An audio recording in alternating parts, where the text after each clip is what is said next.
Jai Hind students, welcome in our online classes SRPS Basti.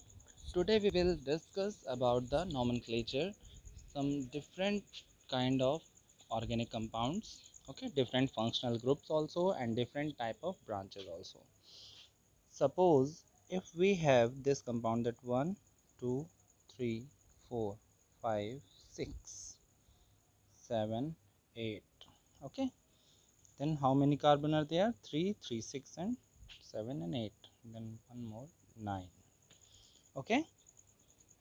And at there is one branch, that one carbon, and there is one more carbon, and in this branch there is also branch, okay. Then how we will decide that it have different branches, then how we will write its name? So there is cs3, cs3, cs3, cs3, cs3. First we have to write in that way, okay. It is ch, ch2, ch2, ch2. So you have to learn that how I am writing about the structure of the compound, means you have to remember the valency always, okay. So in that way we will start writing that 1, 2, 3, 4 and 5, means at fifth position there is branch, this is branch, and from this side 1, 2, 3, 4 and 5, means from any end we can start, okay. And at fifth position there is branch, so we will write that fifth, and name of that branch, that is 1, 2, 3 and 4, then it is 4 carbon, then it is butyl.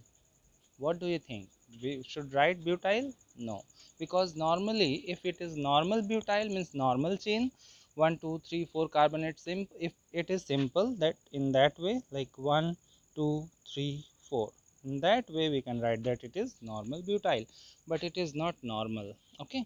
Next condition is that if it is simple chain and there is one branch, then it should be iso, but there is one more branch, then how we will write that, okay.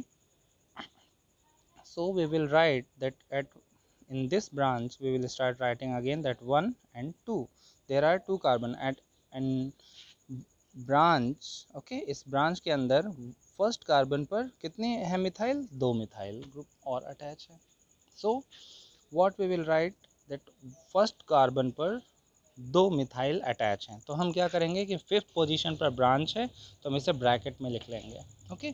और फिर इसमें branch के अंदर branch है, okay, branch के बाद फिर branch हो तो हम उसे फिफ्थ लिखने के बाद ब्रैकेट कर लेंगे कि फिफ्थ पर जो ब्रांच है उसको हम फिर से उसका नोमेनक्लेचर करेंगे, यानी फर्स्ट कार्बन पर 2 हैं इसलिए 1 1 और 2 हैं डाई, और दोनों ही क्या है methyl, so you will write 1 1 di methyl, और 2 कार्बन की ब्रांच है ये इसलिए इसको कहेंगे इथाइल, यानी इथाइल के फर्स्ट कार्बन पर 2 मिथाइल अटैच हैं, सो ब्रैकेट क्लोज। तो ये बात हो गई इस ब्रांच की, ओके। 1 1 डाई मिथाइल इथाइल, और टोटल कार्बन कितने हैं, 1 2 3 4 5 6 7 8 एंड 9, टोटल 9 है इसलिए लिखेंगे नॉन, और सब सिंगल बॉन्ड है इसलिए इन, तो ये हो जाएगा 5 in bracket 1 1 dimethyl ethyl nonane. Is it clear to everyone? Okay, so in same way we can write again 1 2 3 4 5 6 7 8 and 9, 3 3 6 3 9. At fourth carbon there is one branch, okay, so we can write that it is H and H, next is CS3 and CS3, next is CS3। अब देखिए अब कैसे करेंगे आप, you can try by your self. अब आपको ये पता है कि वैलेंसी हमें कैसे सेटिस्फाई करनी है इसकी, सब पे हाइड्रोजन लगाने वैसे ही, ओके, इट्स सिंपल। बट यहाँ आप ब्रांच के अंदर ब्रांच अब देखेंगे तो यहाँ से करेंगे 1 2 3 4 फोर्थ पोजीशन पे, इधर से करेंगे 1 2 3 4 5 एंड 6, तो 6 पोजीशन पे आ रहा है। तो यानी आपको पहले ही पता है रूल कि लॉन्गेस्ट चेन चूज़ करने के बाद ये लॉन्गेस्ट चेन थी। अब इसमें आपको क्या करना था कि मिनिमम नंबर किससे मिल रहा है, यानी कि ब्रांच जिस कार्बन से अटैच है, इस कार्बन पे ब्रांच अटैच है, इसके पास मिनिमम नंबर किधर से आ रहा है, तो इस एंड से हम स्टार्ट करें तो मिनिमम नंबर आ रहा है, इस वजह से हम ये चूज़ करेंगे 1 2 3 4 then 5 6 7 8 and 9। Okay, that way. Then fourth position पर फिर से है तो हम लिखेंगे 4, फिर ब्रैकेट के अंदर इसकी इस ब्रांच की अब हम फिर से नॉमेनक्लेचर के रूल के अकॉर्डिंग नेमिंग करेंगे। तो 1 2 3, ओके, ये 1 है, ये 2 है और ये 3। तो सेकेंड कार्बन पर यहाँ पर 2 मिथाइल है। ओके, अब आप कहेंगे कि ये भी तो मिथाइल है, ये भी करेंगे क्या? नहीं, लॉन्गेस्ट चेन अब हम इसमें भी चूज़ करें तो ये लॉन्गेस्ट चेन हो गई 3 कार्बन की। ओके, उसमें फिर ब्रांच के अंदर ब्रांच है तो ये टोटल ब्रांच है इतनी, और इसके अंदर फिर ये चेन है और इस चेन के अंदर ये दोनों ब्रांच हैं। So we will write that at fourth position, फिर ब्रैकेट के अंदर इसमें हम 1 2 3 कर लिया हमने, 2 पे 2 मिथाइल हैं इसलिए लिखेंगे 2 2, दोनों की पोजीशन हो गई, नंबर हो गया 2 डाई, दोनों ही क्या है मिथाइल, 2 2 डाई मिथाइल। ओके, ये ब्रैकेट क्लोज कर देंगे अब, यानी कि ये ब्रांच के अंदर ब्रांच की बात हो गई। ओके, फोर्थ पोजीशन पे ये है, और फिर टोटल कार्बन है 9 नॉन, और सब सिंगल बॉन्ड है इसलिए ane, non ane. In that way you should learn nomenclature rule, यानी ये भी एक नई चीज़ है नॉमेनक्लेचर में जो आपने 10th क्लास में नहीं पढ़ी थी। बाकी एक कॉमन सी बात अब हम करें जिसमें हम बात करते हैं, जैसे OH ग्रुप है, दैट इज़ अल्कोहल, सबको पता है होना चाहिए। ओके, OH अल्कोहल होता है, और इसके लिए नाम के बाद में जो लगाते हैं जैसे हम बोलते हैं सफिक्स, उस वो क्या लगता है? ऑल। ओके, और जब ये प्रीफिक्स फॉर्म में होता है तो इसे हम कहते हैं हाइड्रोक्सी। ओके, तो आप यहाँ लिख सकते हैं, ऊपर यहाँ लिखिएगा सफिक्स, ओके, और इधर लिखिएगा प्रीफिक्स। ये हो गया अल्कोहल के लिए ऑल, OL, एंड प्रीफिक्स जब पहले बोलना होगा इसको तो हम बोलेंगे hydroxy. Okay, hydroxy group. Next is ketone, CO। Okay, इसके लिए सफिक्स क्या होता है? Own, ONE। ओके, जैसे एसीटोन बोलते हैं, ठीक है, जब 2 CH3 यहाँ पर लगे हों, यहाँ और यहाँ, तो इसे हम बोलते हैं एसीटोन, ये आपको याद होना चाहिए। बाकी अब इसमें जो दोनों ब्रांचेज हैं ये कार्बन वाली, उसमें दोनों तरफ कोई भी ग्रुप अटैच हो, लॉन्ग कार्बन चेन हो सकती है। तो कीटोन में हम जैसे 4 कार्बन वाले को बोलेंगे ब्यूटेनोन, 5 कार्बन वाले को बोलेंगे पेंटेनोन। ओके, और कीटोन की पोजीशन क्या होगी, CO किस कार्बन पे है उसके अकॉर्डिंग, जैसे सपोज 5 कार्बन में थर्ड पोजीशन पर कीटोन ग्रुप है तो हम बोलेंगे pentane 3 own. Okay, pentane 3 own. ऐसे एग्जाम्पल्स हैं, एग्जाम्पल्स हम और भी डिस्कस करेंगे, अभी हम रूल की बात कर लेते हैं।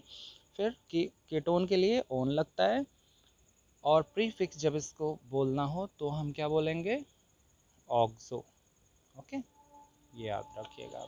कुछ चीज़ें ऐसी हैं जो आप पहले से जानते हैं और कुछ चीज़ें ऐसी भी हैं जो नई होंगी आपके लिए, तो अभी आपको उस पर फोकस करना है कि आप जो जानते हैं उसे रिवाइज़ करें, और जो नई चीज़ें आपको मिल रही हैं उसे आप अप्लाई करके सीखें।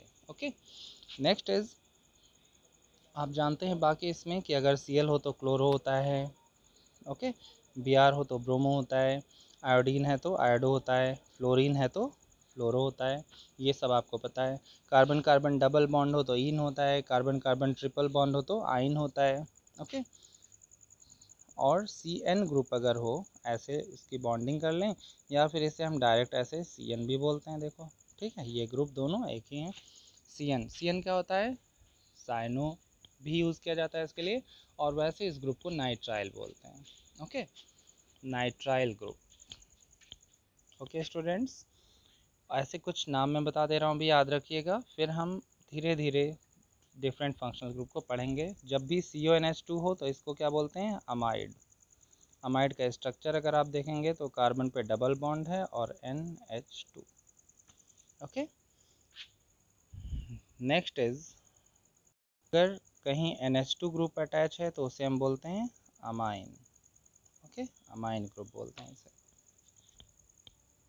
नेक्स्ट, अगर कहीं पर सिर्फ O है और दोनों तरफ R ग्रुप है, R ग्रुप का मतलब एल्काइल होता है, ठीक है, यहाँ पर अटैच कर देते हैं, यानी ये मिथाइल, इथाइल, प्रोपाइल, ब्यूटाइल या फिर बेंजीन भी अटैच हो सकता है, यानी कार्बन वाली कोई भी कितने भी कार्बन की चेन हो सकती है R ग्रुप में। ओके, अब हम बात करते हैं फंक्शनल ग्रुप की, तो ये फंक्शनल ग्रुप है। ओके, ये फंक्शनल ग्रुप है O, सिर्फ O अगर मिडिल में है और दोनों तरफ सिंगल बॉन्ड है तो उसे हम बोलते हैं ईथर। Okay, ether. जैसे इतने को OR को अगर OR कहीं अटैच है तो हम बोलेंगे एल्कॉक्सी। ओके, एल्कॉक्सी, यानी एल्काइल ग्रुप है R और ऑक्सीजन भी है, इसलिए इसको एल्कॉक्सी ग्रुप भी बोलते हैं। जैसे अगर OCH3 है तो इसे हम बोलेंगे मिथॉक्सी, अगर OC2H5 है यानी इथाइल ग्रुप के साथ O है तो इसे बोलेंगे इथॉक्सी। ये सब टर्म्स आपको अभी याद रखने हैं और जब इसका यूज़ किया जाएगा तब आपको ये और क्लियरली समझ में आएगा। तो एक प्रोसेस होता है कि आप पहले रूल्स को लर्न कर लें और फिर उसे प्रैक्टिस करें, ठीक है। तो हम पहले ऐसे ही छोटी छोटी चीज़ों को लर्न कर लेंगे, फिर जहाँ पर कंपाउंड में वो चीज़ आएगी उसे हम प्रैक्टिस करेंगे और ऐसे ही आपको याद हो सकता है। ओके, एक अब और भी कुछ चीज़ें हैं, जैसे R ग्रुप के साथ अगर CO है, मिडिल में O है, फिर CO है और फिर R है। ओके, ये ग्रुप होता है, ये फंक्शनल ग्रुप है, इसे हम बोलते हैं एनहाइड्राइड। एनहाइड्राइड। ओके, अगर इस R ग्रुप की जगह CH3 लग जाए, दोनों जगह CH3 CH3, CO CO और मिडिल में O, इसे हम बोलते हैं एसिटिक एनहाइड्राइड। ओके, ऐसे नाम याद रखिएगा, एसिटिक एनहाइड्राइड। इसमें ये फंक्शनल ग्रुप है। इसको लिखने का एक और तरीका हो सकता है, देखिए CH3CO का ट्वाइस, यानी आप देख रहे हैं कि CH3CO दो बार रिपीट हो रहा है ऐसे, ठीक है, तो इसे ट्वाइस कर दिया और बचा क्या, इधर इधर बचा O। तो इसे लिखने का ये भी एक तरीका है, ऐसे लिखा होगा, तो ये है एसिटिक एनहाइड्राइड।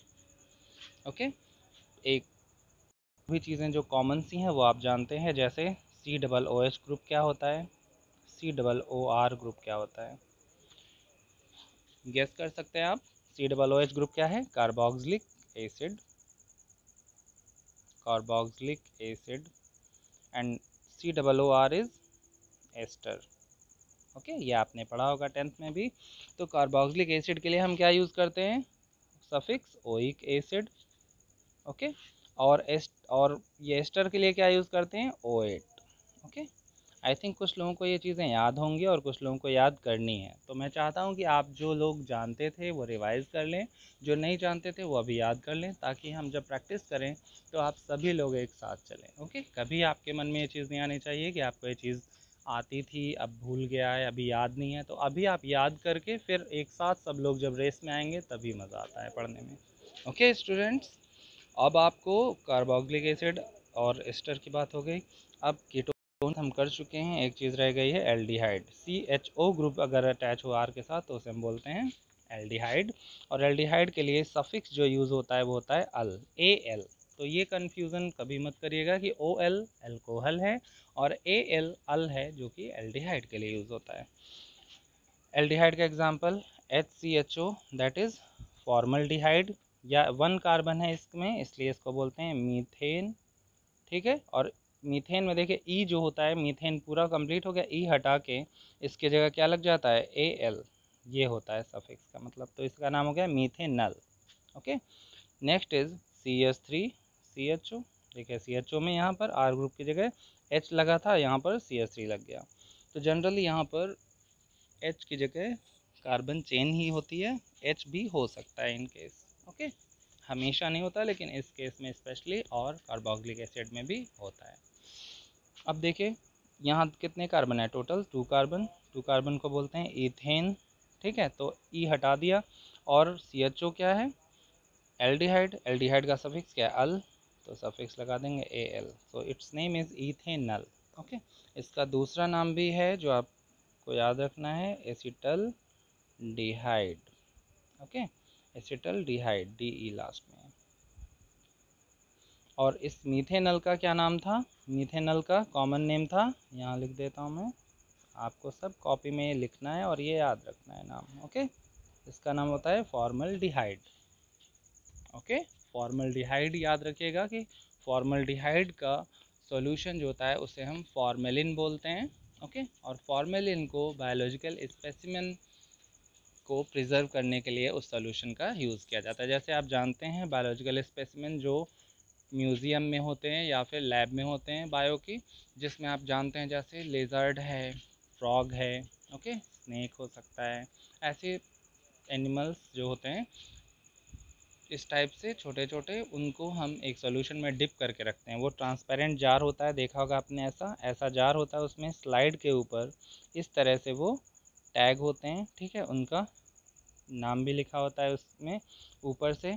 इसे बोलते हैं स्पेसिमेन, ठीक है, रखा होता है पहचानने के लिए। जैसे ये सपोज फिश है, ओके, ऐसे कर दें, फिश है ये, तो फिश को इसमें डिप करके ये जो सॉल्यूशन होगा इसके अंदर, सॉल्यूशन में वो क्या होता है, फॉर्मेलिन सॉल्यूशन। ओके, ये याद रखिएगा, ऐसे ही बेसिक चीज़ है। Okay students, so you have to learn all these names, then we will continue with that practice। कुछ नए नाम भी और फंक्शनल ग्रुप के बारे में बात करेंगे हम धीरे धीरे, और इनकी प्रैक्टिस भी करते चलेंगे। Okay, thank you.